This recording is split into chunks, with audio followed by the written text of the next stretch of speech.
Greetings gentlemen and ladies, I am the old school game snob, and in today's video I have a pretty epic 100 Andariel runs video. I guarantee you that you will not be disappointed, and I will save the best for last. In this video, let's kick things off. Most of these runs were completed with about 300% magic find. Some of the earlier runs had less than that, but as my gear got better, my magic find improved. So, first off on the list, Andariel Drops set war boots. These are of course the Immortal King's war boots. Next on this list, I'm starting to wonder if the Immortal King suffered an unfortunate fate at the hands of Andariel, because she sure is carrying a lot of his gear. Andariel drops the Immortal King's Forge, the set war gauntlets. Next on this list, Andariel drops a unique elegant blade. This is Blood Moon, a interesting blade for its level 15 golem. Next on this list, a couple of nice drops. Andariel drops a unique light gauntlets and some battle boots. This is Magefist and Alder's Advance. Really nice boots with big fire resist and of course Magefist. Just a short time later, Andariel drops a unique belt.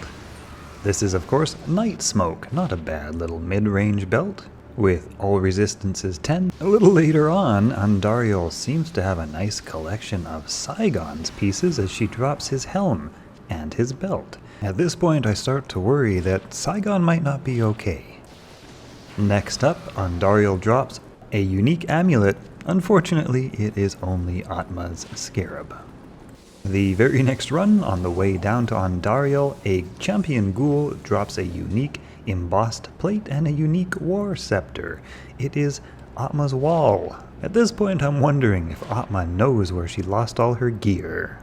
Next up, Andariel drops a couple of set items from The Disciple and from Orphan's Call. These are Magnus Skin and Rite of Passage.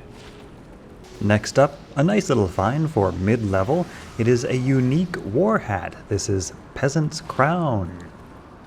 Next up, Andariel drops a set Death Mask. This is Talrastra's Horadric Crest, which is a really great item for your mercenary because of that big life steal. Andariel really likes to drop a lot of those low-level sets. Next up, we get a nice Io rune and 2 sets of Saigon's boots. Next up, the anticipation is high as Andariel drops a unique ring. Could it be? Could it possibly be? Could it be? It is a Nagel ring. Of course it's a Nagel ring. Just a couple of runs later, Andariel drops another unique ring. Anticipation is high once again. Could it possibly be? It is Dwarf Star, actually a cool ring for a gold find character. The very next run, Andariel is smoking those drops with yet another Night Smoke belt and another unique ring. It is manaled Heal, because why wouldn't it be?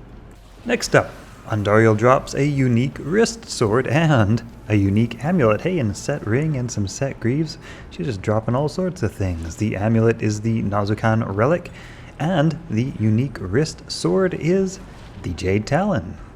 Andariel would continue to drop set items, unique items. I would get duplicates of quite a few things. In this run, she drops a unique Mighty Scepter. It is Heaven's Light. And last on this list of 100 Hell Andariel runs, Andariel drops yet another unique ring. Now, I never like to do the little twirly thing, but for some reason I did it this time, and wouldn't you just know it, the Stone of Jordan. I could barely believe it. I call that one heck of a way to top off 100 Andariel runs. That is my first 100 Andariel runs, and I dare say I got a bit lucky with the SOJ. And a very big thank you to the now nearly 19,000 of you that have subscribed to the Old School Game Snob channel. I appreciate the support.